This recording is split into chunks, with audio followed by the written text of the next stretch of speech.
Origin just almost reaction. This is how assassin evaded Secret Service security by the channel task and purpose. Yeah, this update on it, I guess. The Secret Service is in trouble. Yeah, okay. The whole situation so after, right? It is clear failure of Secret Service, however you see it, right? You can commend them on their bravery, obviously, but in the end, like they did the half job, right? I mean, somehow, some way, someone did get past them, and the person wasn't that far away. That's the thing, right? It wasn't some guy with some long sniper rifle 1 kilometer away or something. No, it was just like few hundred meters away. Just basically the building you can see from the ground where people were standing at the rally. It's like basically like open ground, and the next building that's where the person was, which is insane. So obviously this video is going to be interesting. We'll see how how failures happen, which type of failures happen. Is it local police department, as they're saying? I'm pretty sure in the first video the Secret Service indicated the police department failed or something. Obviously they're gonna throw the blame around, right? But I'm hoping this will be clear, like where the blame lies. It's important to see like where the failure happened and where you need to improve, right? And like why this happened in the first place. Like what's the reason? Is it the whole chain issue? Is it the whoever's in charge is not like competent? What is the issue? So we're gonna see it. Let's watch it. How was a 20-year-old able to defeat Secret Service security measures that cost hundreds of thousands of dollars and get onto a rooftop within 150 meters of Trump, then fire multiple shots? Are my tax dollars going straight into a dumpster fire? This isn't a knock on the incredibly brave and fast response by many officers. This video is focused on two main pre-planning operational failures in security based on new reports, eyewitness accounts, and statements from officials close to the rally security planning. The first security failure happened at 5:40 p.m., about half an hour before the shooting, when a local police officer spotted a suspicious-looking man holding a rangefinder at the entrance to the rally. Come on. A rangefinder is a small device that you can look through like a scope or binoculars. You press a button on it and it digitally gives you the exact distance of a target that you're aiming at. The suspect was pacing around outside the metal detectors at the bag area check. Officers thought maybe the device was just to observe the speech and the rally better. The officer put out a message, though, over the radio net to warn everyone of this sus behavior, which was passed along to Secret Service and other agencies. Now, AP reported that police officers then lost sight of him in the crowd as they tried to follow him. According to John Miller, a former senior FBI agent, people had his description and were looking around for him. Even when regular cars drive up to... Okay, I'm sorry. To me, that's just like big issue, right? You already knew something was suspicious. You were already looking for, like, there should have been much more, like strenuous effort there to either like delay Trump's rally or like try to protect him as best you can, or like at least scan the person before you let the rally go on and put Trump in safety. See, like I said, obviously you can commend all the law enforcement for their job, but the problem with Secret Service is 95% of good job is not good enough. There is no margin for error. That's what their job is. Even a 1% of a failure is failure enough, right? It could go wrong, because what happened could have easily gone wrong, much easily. Right, it was not just some failed attempt. It did hit his ear. That could have easily gone wrong. So the Secret Service is one of those things where there is no margin for error. Any error is too much. So that's what happened here, right? And if they already knew something was at play, like that's just, to me, it's too much. To a typical DUI checkpoint, for instance, if they try to pull a U-turn and avoid it, it's standard operating procedure to have a second police officer in what's called a chase vehicle to stop them. So already we're off to a rough start, and that's why Americans are angry right now. We want to know exactly who is in power, who's responsible for this oversight, and we want them held accountable. To get there, though, we have a lot of questions, and so far, the answers we're getting do not look good. So what happened next is the shooter made his way from the event security around the AGR building perimeter, and he was able to breach it without being apprehended. This is the second pre-planning major security failure. Because beforehand, they're supposed to lock all the doors and make sure there's no way to gain roof access and post officers around the building and on top of it. let's take a closer look at the complex of 4 separate buildings at 615 Whitestone Road, where he fired from. Google Maps Street View actually shows us the parking lot, and we can see there are multiple locations just in the 2 seconds of looking here where someone could jump up on top of that storage shed, for instance, and get to the rooftop, even without a ladder. This occurred on a Saturday after 6 p.m., so the building was likely closed, which means it should have been easy to spot anyone acting sus around here walking around because there shouldn't have been employees over there. Secret Service spokesperson Anthony Guglielmi said that the agency had designated that specific rooftop to be under the jurisdiction of law enforcement. Director of Secret Service Kimberly Cheadle, in charge of the whole Secret Service, said, quote, "There was local police in that building. There was local police in the area that was responsible for the outer perimeter of the building." Butler County District Attorney. Wow, that's not a good photo. Yeah, okay, I feel like, blame is being thrown around because clearly they fucked up, right? If your first response is if you're throwing blame around, you fucked up at biggest level, right? And to me, this is way too big of a failure when I think about it now, when I watch this. It's literally the next building. What kind of a secret service are you if you can't even protect and perimeter literally the next building? How does that happen? I don't know, man. Attorney Richard Goldinger told NBC News, though, that his office deployed 4 quick response teams and 4 sniper teams at the rally on Saturday. He claimed that the Secret Service was responsible for security outside the Butler Farm Show and that they were the number one in the command hierarchy there. So where I'm standing, it appears like the Secret Service looks like they're casually shifting blame and suggesting that it was someone else's fault for an operation that they were fully in charge.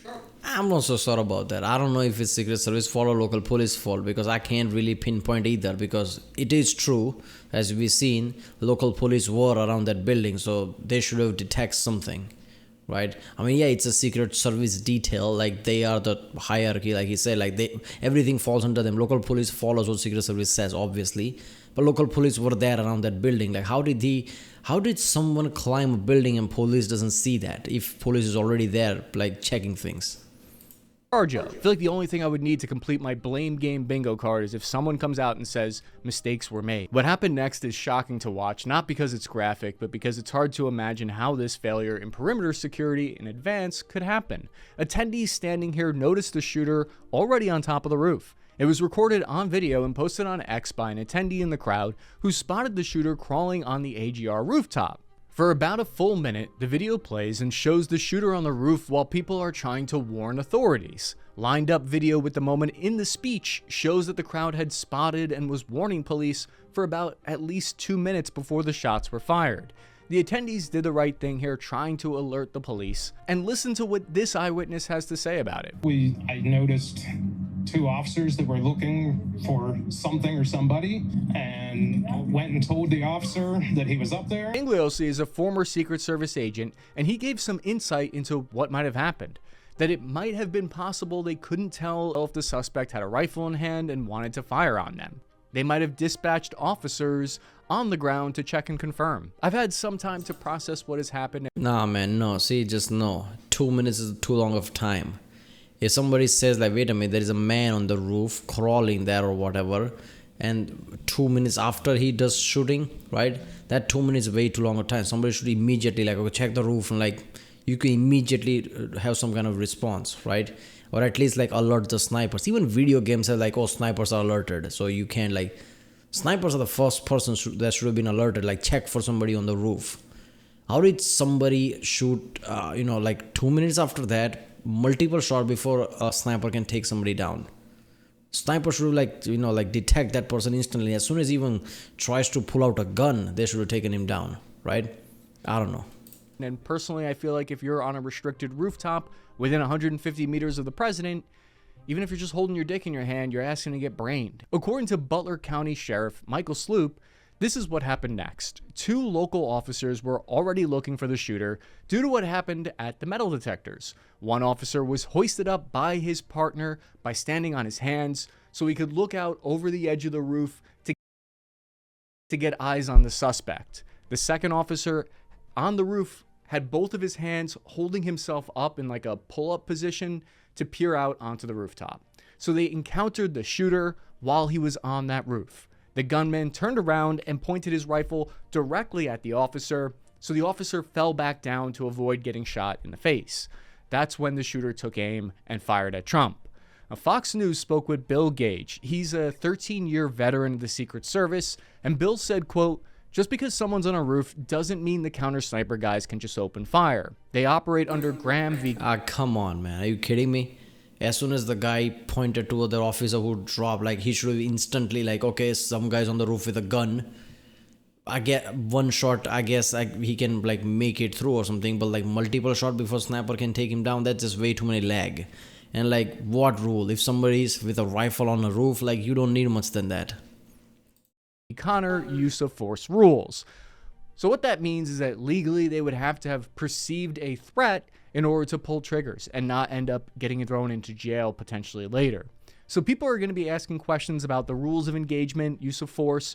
Should that change? Or should the Secret Service be given more resources? As more information is coming out, we're learning that there may have been a total of 4 counter-sniper teams in place throughout the rally. Reports indicate that one team was located on the building behind Trump, another team was located closer to the crowd. It's unclear which team effectively engaged the shooter at this point.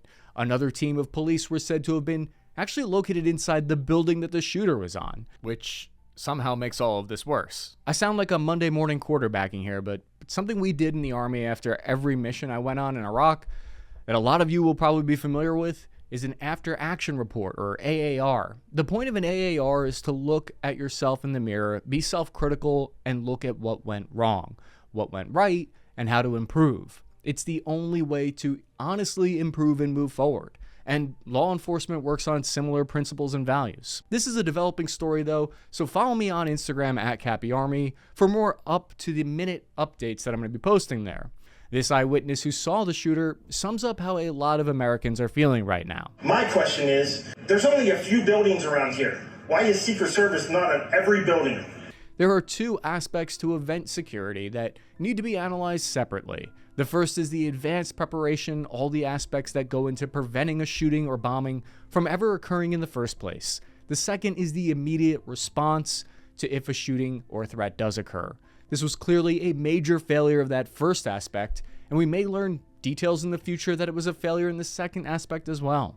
Trump posted on Truth Social right after the event saying, quote, "I want to thank the United States Secret Service and all of law enforcement for their rapid response on the shooting that just took place." Some people believe they should have moved Trump faster out of the kill zone. But personally, this is my thoughts here. I think Trump wanted to show that iconic moment of symbolic defiance to the attempt on his life.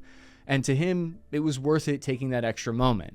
Sometimes a picture can go a long way in helping unite people and can change the perception of that moment from one potentially of... Yeah, I don't think Trump gave a F about any of that. He just wanted a badass moment. Like, he just wanted to look badass. So there you go. Yeah, it's not wrong, right? Like, how many people apart from him could have posed for that photo? Like, just to know when to pose, right? Because that's some insane photo with a flag in the background, Secret Service, and him just like doing that. Weakness to something of strength instead. You might have a different opinion, and that's okay. We have to keep in mind that the Secret Service is not an intelligence agency. They rely on information about credible threats from the FBI and other investigative agencies. Yeah, see, I don't care what goes on. The point is they knew in advance somebody's there. Some police officer saw him with a gun just seconds before he took a shot. Like, I feel like there should be much more rapid response if you're going to protect somebody important like president or former president. Imagine somebody comes out of active president. That's bigger deal, right? Because president is a symbol for America. If something happens to president, that's way too big of a deal, right? So if you're not rapid enough, right, like few seconds, just like instantly radio on everybody, like somebody's on the roof at this direction, all snipers should instantly look for that. There were multiple shots before the sniper took him down. Like, what the hell? I don't know. To me, just also police were in the same building. How does that happen? How does somebody just crawl onto the roof? People, like, see, I see a guy crawling there. I see a guy crawling there. People are noticing that as well. This is way too much of a failure. This is not just some small thing that fell through the crack. Everybody, even the people were pointing. Like, this is just ridiculous. How many Secret Service agents does our taxpayer dollars pay for? About 7,800 of those agents are split up to protect all government officials, including cabinet members, senators, current, past presidents, visiting heads of state, etc. So basically, they're overseeing thousands of missions each year, which is part of the reason why they have to pull from local police departments, small town police departments like Butler and Pittsburgh, in order to fill their manpower. The amount of taxpayer money that goes into the FBI, Secret Service, and intelligence agencies is huge. The FBI has an annual budget of $11 billion. The Secret Service has $3 billion a year. And that's why we hold them to high standards. And that's partly why I think this next part's, it's justified to talk about. According to their website, quote, our diverse workforce is comprised of more than 7,000 special agents. Regular viewers of the channel will know that I'm not a culture warrior. I saw Barbie with my wife, I liked it, but that statement from the Secret Service it rubs me the wrong way, because it kind of suggests that diversity is of paramount importance to an agency whose one job is supposed to be keeping public officials safe. I don't think they mean diverse as culturally diverse, right? I mean, they must mean like diverse jobs and diverse sectors that you need to work in. Like Secret Service does a lot of things, directly protecting, like, surveillance, like, I don't know, intelligence gathering, things like that. There might be many jobs that's in that way diverse. At least I hope that, like, otherwise, like, like obviously he said, like, what does diversity is like? There is a job you need to do. Diversity is not important for that job, right? I mean, you need to find people who do the job best, not to like force, like, are we satisfying this quota of genders and like different races and whatever the fuck you want to, who is the best on merit? I don't get it. Like, how is world going crazy? Like, mostly America, merit should be first, right? Like, you should focus on merit, right? Like, not like, okay, we need to force this many people type of way. I don't know. This is insane. Safe. Who's responsible for that? Kimberly Cheadle, the director of the Secret Service, who was appointed by Biden in 2022. She's going to have to answer questions from Congress at a hearing scheduled for July 22nd. Many are calling for her to step down and resign in the wake of this failure. But the reason she's in the spotlight right now and under a microscope is because she made it her aim to comprise the Secret Service of 30% of women by 2030. Oh, for fuck's sake. A lot of people, they're not upset, I don't think, with the idea of there being women in the Secret Service. Not necessarily. That's not what's making people's blood boil right now. Are you kidding me, man? Like I said, merit, right? And look, man, here's a scientific fact. Men are more physical than women, so there are going to be sectors which are men dominated. There's a reason army and military was only men for a long time, right? Recently it's kind of changing, but even with the change, it's mostly going to be men. There's a reason why civil construction workers mostly are always men. Go to any colleges where like civil construction degrees are there, you will find barely any women, because women themselves don't want to go there. Like, it's too physical, right? So it's a scientific fact that men are much more, not just some fraction, much more physically able, right? Much more physically stronger in that way than women. So everybody has their pros and cons. Women have their pros and cons, men have their pros and cons, but 30% have to be women. That's insane. So are you saying that there might be a counterpart in a man that could be better physically to protect with a physical job, but you have to have a woman because there have to be 30%? That's insane. That's at that time you're ignoring merit-based things. Merit doesn't matter. It has to fit this image. That's insane. Now, I think most people are upset because there's a quota, meaning that they're forcing this onto the Secret Service instead of leaving the option open. Yeah. People don't want to see standards Look, if you want to do that, you can do that, but like, you don't have to force. lowered or social engineering experiments where other people's lives are at stake. They want the best person for the job, male, female, gay, straight. This is why people get pissed off when they hear people are getting killed or injured, and the focus is not on performance and merit above all. Currently, the motive of the shooter remains unclear. The FBI found bomb-making materials in his car and home, but they were described as rudimentary.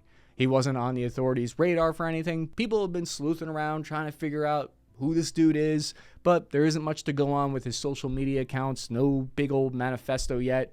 His politics aren't obvious either. People have dug up records showing that he's a registered Republican, but he also donated $15 to a political action committee for the Democrats and the progressives in 2021. A few former classmates say he had conservative leanings, but we're still waiting on all of this to shake out.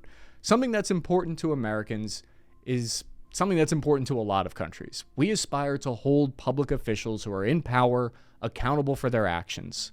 Please keep in mind that this is a developing story, so I'm going to be changing my opinion on what happens in real time as we get more information on the new facts. I'm going to adjust my thoughts. If you want an update on information, Yeah, man, I think he's gonna be conservative. Come on, man. Like I said in that first video, like really Democrat left winger with a gun like that. Even in like Republicans, there are part of Republicans that really hate Trump. He could be one of those people. Who knows? So it just makes sense. But yeah, the whole, to me, just like big ass failure, right? Also, it doesn't surprise me that head of the Secret Service mentality is that way. Social experiment rather than the merit based, like who's the best for job. Let's focus on the fucking job.